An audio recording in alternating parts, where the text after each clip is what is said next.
that kind of episode today. This is our Christmas episode, Denny. Merry Christmas. What's up, tea noobs? Not noobs. I don't know. Tea people. Today we're talking about a topic near and dear to my heart, which is being sick and drinking tea. Yeah. You want to just sniffle right next to our audio, next to Mikey? Believe it or not, he's not doing the line. So, yeah. Anyway, so I've been sick. Yeah. My whole family's been sick. Toddler life. It is what it is. Yeah. I've been drinking tea. And it's been different. Yeah. I commented the other day that Denny's notes on the MyKeyDB app are pretty funny when he's sick. Feels like some of the time he's just like, did he die mid-sentence? It's like he just ends on wood, and then there's no period, nothing like that. It's like, well, I guess his head hit the enter button on this tasting note if he was inside that. Yeah. Well, yeah. I haven't been feeling so hot. Tea has been a nice, comforting friend during my time of sore throat and sinus infection, but I haven't been able to really appreciate teas very well. And it's kind of like the drinking versus appreciation part of it. Totally. Yeah. So evaluation has not been something I've been tagging my sessions with recently. Yeah. But I've still been drinking quite a bit of tea, actually. Nice, I can smell. And some of it. And, I mean, we've all been sick. So I think for everyone it's a little bit different. I think I get a little bit less plugged up palate-wise than you. But what are certain things that are nice when you're sick, and what are certain things that you're just going to miss out on? So, like, some of the, like, kind of funky off tastes or, like, really bitter, intense flavors of some teas I found to be, like, less noticeable. So I've been noticing on, like, the 7542s I've been doing outside of, like, the 502 that I really do enjoy a lot. I have a couple other cakes. And so 2006 and 2010, 7542, and I had those yesterday as part of the tea of the month, which is probably going to be over by the time this is out. Next month's going to be the Shagwan 8653, I believe. Oh, so, sometimes. Anyway, so maybe that's what's going on now. Check that out on the app. Yeah. So, blah, blah, blah. I only tasted kind of like the sweet woodiness of those teas. Sure. I noticed the sourness quite a bit. So do you think that's a pro or a con for those teas? For those teas, maybe a pro. Okay, yeah. because you're covering up some of the flaws. Exactly. Okay. Yeah. So, but for plenty of other teas, like the nuances were very hard to notice, of course. Yeah. Are there certain like tea categories that you would just like categorically avoid if you're like like in your current condition? Not really, actually. I had a couple of green teas. Really? I've had like 3 or 4 black teas recently. I haven't had any oolongs. Maybe like Wu Oolong. I can imagine Wu Oolong being very hard to taste. Okay. I feel like more aromatic forward teas, maybe would be helpful. I think, yeah, would be good to have. Or? Yeah, honestly, because it's hard to smell. Okay. So yeah, okay. So here's my pro tip for how to if you want to have a good tea session and you're really plugged up. Literally, this is what I did yesterday when I wanted to like focus in on 2 teas specifically. Was you take a hot shower and you do a neti pot, which is like the blow your sinuses out with salt water thing, right before. Okay. So it's like you play the Rocky music, you do this thing. Boom, and boom, boom, boom. Boom, boom, boom. Got the boom, boom, boom. Yeah, exactly. And then you just do a big blow snow, just snot everywhere. That's and the then you have like running up the Philadelphia steps. You have like a 45-second window in there where you're like, I can kind of taste some of the nuances of these teas. So rinse and repeat as needed. So what do we got going on today? Cheers, everybody. This is a 2003 Golden Needle Ripe, courtesy of Mr. Green, but also sold by Essence of Tea. Nice. What about ripe for you?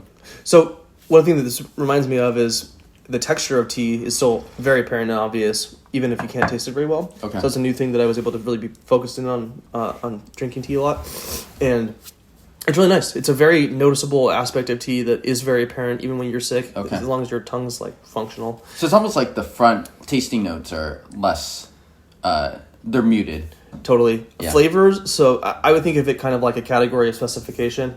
So like taste is a physical thing, body feel and all the physical aspect is a physical thing in your mouth. That's there no matter what.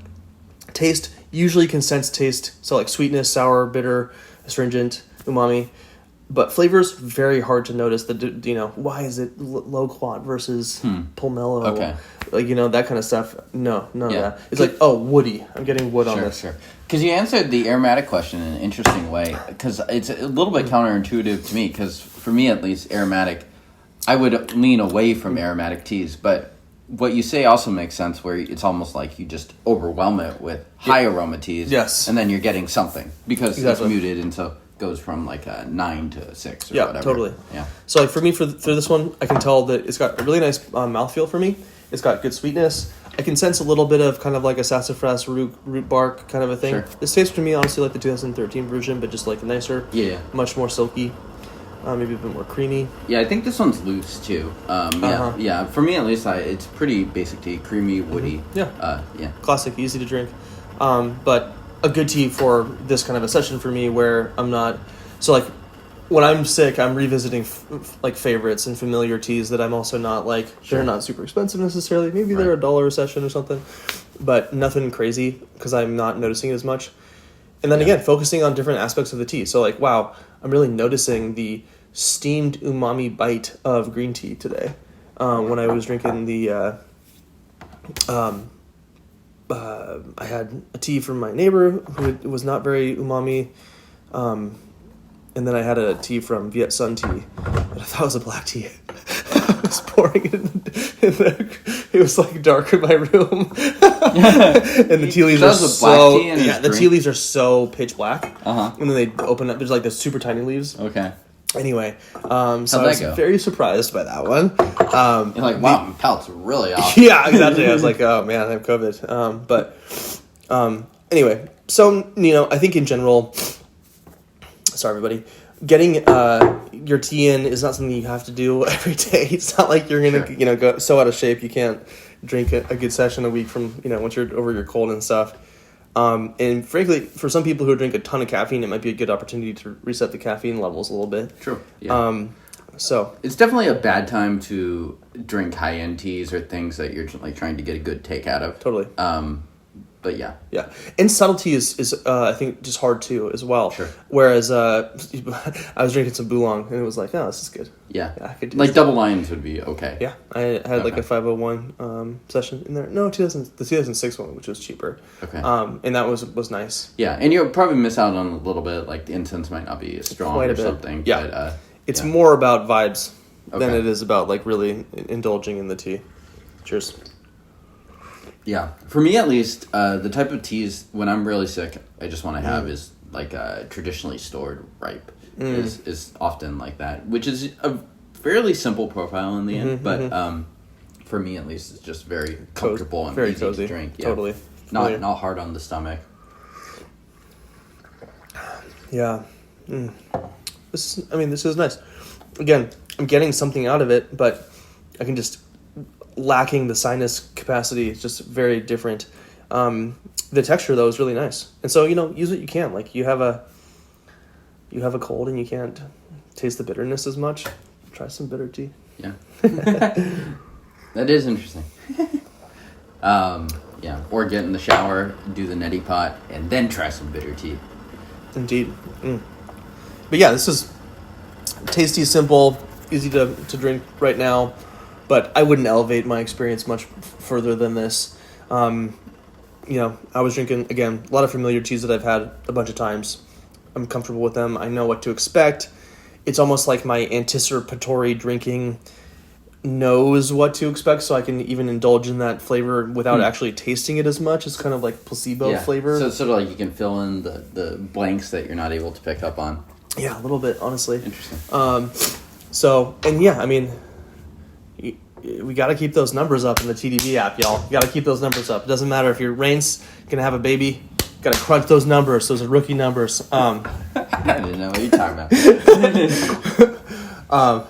No, I don't even know what the numbers are, but good. But make them rise. Numbers go up. Go to the drinkers page and then sort by weekly so that you can compare yourself to other tea drinkers. Okay.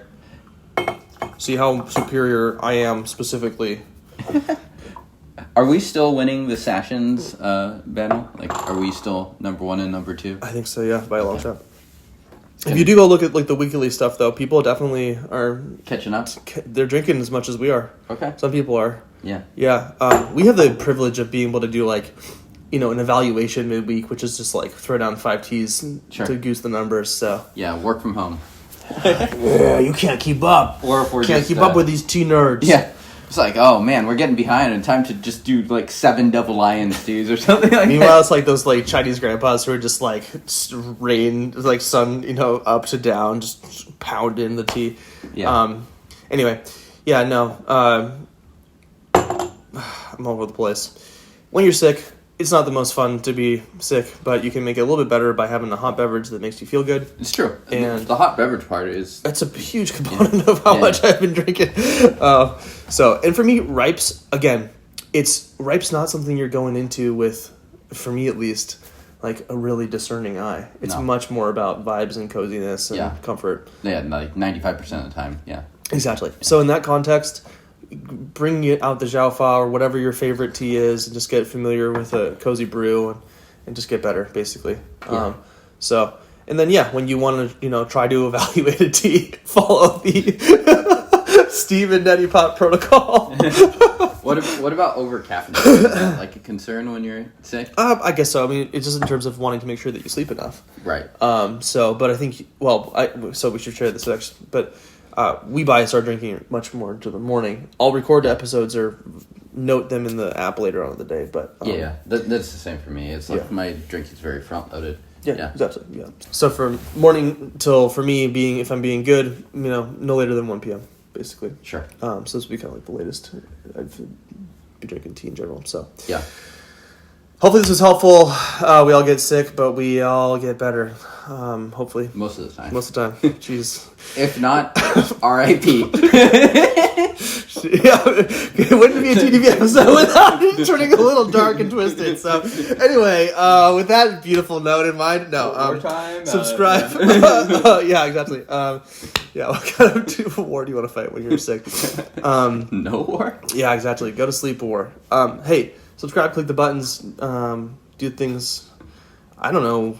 I'll be babied, I think, by the next episode. So. No, I mean, this is going to come out like when you're at like week 3 or week 4. Yeah, something like holy that. smokes. So we're back recording some episodes because of this reason.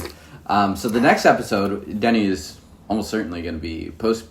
We will be recording it after post baby, and probably with more gray hairs and less sleep. So, and I think this is coming out around Christmas. So, Merry Christmas, kids. Happy Hanukkah, Happy Kwanzaa, happy happy. Let's see what Denny looks like next week because it could be very I'm gonna be haggard for sure. Yeah. Until then, Wu-Tang!